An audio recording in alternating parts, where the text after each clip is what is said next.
Friends, तो आज का टॉपिक है आप लोग का मैथ का फॉर्मूला। ठीक है, जैसा कि 25 मार्च को आप लोग को मैथ का एग्ज़ाम होने वाला है, लेकिन उसमें जब तक आप लोग फार्मूला करके नहीं जाइएगा तब तक आप लोग से मैथ कैसे बनेगा, सोचने वाली बात है। ठीक है, और अगर जो लोग कर लिए हैं वो लोग की बहुत अच्छा, वो लोग का एग्ज़ाम बहुत अच्छा से जाएगा, वो लोग भी एक बार देख ले। और जो लोग नहीं किए हैं वो लोग तो बहुत ही उन लोग के लिए ज़रूरी है देखना। ठीक है फ्रेंड्स, तो देखिए आप लोग का फार्मूला 1 से चैप्टर आप लोग का 7 तक आज बना है। उसके बाद फिर 7 के बाद फिर 7 to 15 उतना तक का दूसरा वीडियो में अपलोड कर देंगे। ठीक है, तो आप लोग एक बार मैथ का एग्ज़ाम देने से पहले उसका फार्मूला रिवाइज ज़रूर कर ले। तो देखिए आपका फार्मूला है ये चैप्टर नंबर 1 वास्तविक संख्याएं इसमें। ठीक है, तो इसमें आपका फार्मूला क्या है, फर्स्ट नंबर का फार्मूला है भाज्य इज इक्वल टू भाजक इंटू भागफल प्लस शेषफल। ठीक है, भाज्य इक्वल टू भाजक इंटू भागफल प्लस शेषफल, ये आपका फार्मूला है। फार्मूला के थ्रू ही बनेगा आपका क्वेश्चन सॉल्व होगा। ठीक है, इसको अगर वो उतना याद नहीं रख पाते तो इसको शॉर्ट है कि a equal to B into Q plus R. ठीक है, ये शॉर्ट है, ये आपको तुरंत याद हो जाएगा। उसके बाद दूसरा नंबर का फॉर्मूला है दो संख्याओं का गुणनफल, HCF इंटू LCM। पहला संख्या इंटू दूसरा संख्या is equal to HCF into LCM। ठीक है, ये दो ही फार्मूला से आपका चैप्टर नंबर 1 कंप्लीट हो जाएगा। अब चैप्टर नंबर 2 बहुपद के ओर चलते हैं। जैसे कि फर्स्ट नंबर का क्वेश्चन है, मतलब ये फर्स्ट फार्मूला है आप लोगों का शून्यकों का योग, जिसको योग या तो योगफल आप लोग बोलते हैं। ठीक है, तो इसका फार्मूला है alpha plus beta is equal to minus B plus a. इस फार्मूला के थ्रू बनाइएगा अपना क्वेश्चन तो बन जाएगा। ठीक है, उसके बाद फिर सेकंड नंबर का फार्मूला है आप लोग का शून्यकों का गुणनफल, alpha into beta is equal to c by a. ठीक है, उसके बाद थर्ड नंबर का है फार्मूला बहुपद पी एक्स को ही बहुपद बोलते हैं, तो बहुपद is equal to X square minus alpha plus beta into X plus alpha into beta is equal to 0। ये आपका बहुपद का फार्मूला है। ठीक है, तो ये आपका चैप्टर 2 भी कंप्लीट हो गया। ज़्यादा फार्मूला इसमें नहीं है, ज़्यादा फार्मूला के थ्रू बनेगा भी नहीं, जो शॉर्ट लगेगा उसी के थ्रू बनाइएगा। ठीक है, उसके बाद फिर चैप्टर नंबर 3 है दो चर वाले रैखिक समीकरण युग में। ठीक है, इसका फर्स्ट फार्मूला है A1/A2। देखिए, इसमें अगर कट जाएगा तो इसको प्रतिच्छेदी रेखा बोलते हैं। ठीक है, या तो इसको एक अद्वितीय हल या तो संगत ऐसा बोलते हैं। तो A1/A2 is equal to B1/B2, और इसका अगर प्रतिच्छेद हो रहा है इसमें बीच में तो इसको एक अद्वितीय हल बोलते हैं और संगत हल नहीं, संगत हल बोलते हैं, जो कि ये कटता है। ठीक है, ये बीच में ही कट जाता है। उसके बाद फिर 2 नंबर में है आपका A1/A2 is equal to B1/B2 is equal to C1/C2। इसको आप लोग इसको संपाती अनंत हल बोलते हैं। उसके बाद फिर संगत हल बोलते हैं।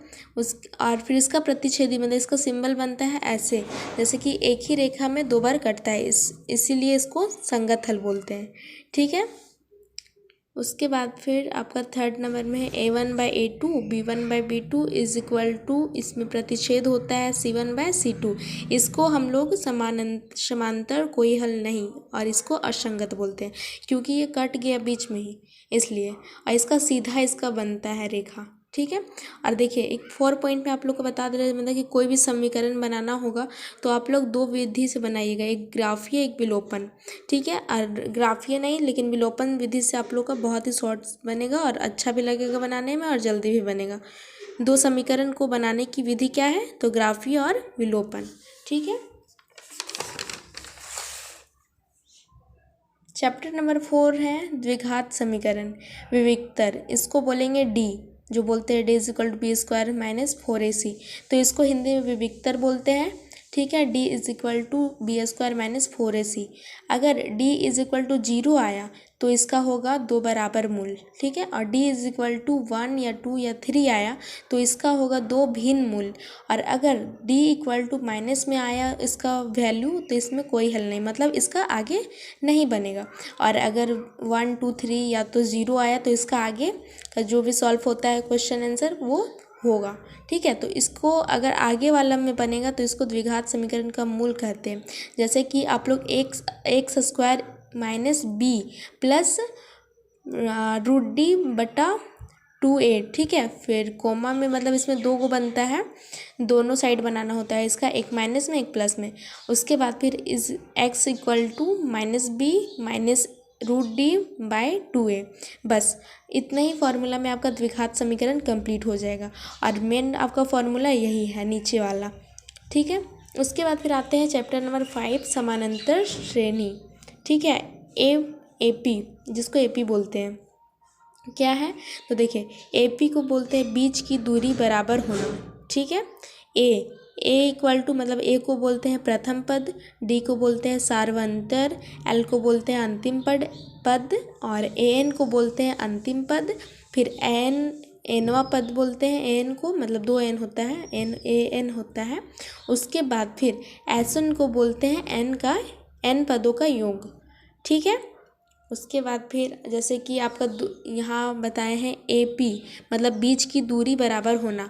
जैसे कि एग्जांपल में आपका हो गया 5 10, मतलब 5 इसका माइनस जा रहा है ना, 5 में सब में बराबर, जैसे 5 फिर 10 फिर 15 फिर 20, तो इसमें 5 का गैपिंग जा रहा है इसलिए। उसके बाद फिर फर्स्ट नंबर इसका फार्मूला है A1, मतलब A1 का फार्मूला नहीं होता है। उसके बाद फिर A2 is equal to A plus 1D होता है इसका, मतलब इसका 1D होता है, जो D का वैल्यू निकलेगा उसमें होके इसका आंसर मतलब इसका क्वेश्चन जो है सॉल्व होता है, ठीक है। फिर A3 is equal to A plus 2D, A4 is equal to A plus 3D।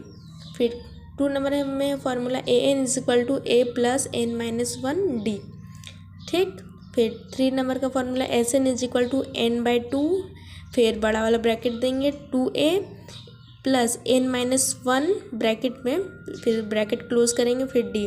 उसके बाद फिर SN is equal to n/2, फिर ब्रैकेट ओपन और a प्लस an फिर ब्रैकेट क्लोज, ठीक है। उसके बाद फिर चैप्टर नंबर आपका है त्रिभुज जो कि 6। इसमें क्या है, थेल्स प्रमेय इसमें ज़्यादा आता है क्वेश्चन में। प्रमेय 6.1 में आपका ये फार्मूला है AD is equal to DB equal to AE/EC, ठीक है फ्रेंड्स। उसके बाद फिर सेकंड का फार्मूला आता है पाइथागोरस प्रमेय 6.1, कर्ण इज इक्वल टू लंब स्क्वायर प्लस आधार स्क्वायर। कर्ण क्या आपका जैसे कि क्या निकलेगा, तो हम मान के चले AC और उसका ऊपर पावर क्या होगा 2, AC square is equal to AB square plus BC square, ठीक है। ये सेकंड नंबर का फार्मूला हो गया। थर्ड नंबर फार्मूला समकोण त्रिभुज, देखिए समकोण त्रिभुज हमेशा 90 डिग्री का रहता है, इसको समकोण त्रिभुज बोलते हैं। फिर फोर्थ नंबर में समबाहु त्रिभुज का तीनों कोनों का योग होता है वो तीनों बराबर होता है, उसे समबाहु त्रिभुज कहते हैं। समद्विबाहु में 2 कोण का योग बराबर होता है, विषम बाहु में कुछ भी नहीं होता है, इसका कुछ भी नहीं होता है, इसलिए इसको विषमबाहु त्रिभुज कहते हैं। तो फ्रेंड्स आप लोग इतना फार्मूला आप लोग पढ़ लीजिएगा, उसके बाद फिर इसको करके चल जाइएगा तो आपका मैथ बन जाएगा। ये चैप्टर नंबर 6 तक ही बताए हैं, आगे बता देंगे और, ठीक है फ्रेंड्स। तब तक के लिए आप लोग प्रैक्टिस कीजिए मैथ का एग्ज़ाम के लिए, और मैथ का एग्ज़ाम बहुत ही अच्छे से दीजिएगा क्योंकि मैथ का एग्ज़ाम में मार्क्स नहीं कटता है, ठीक है।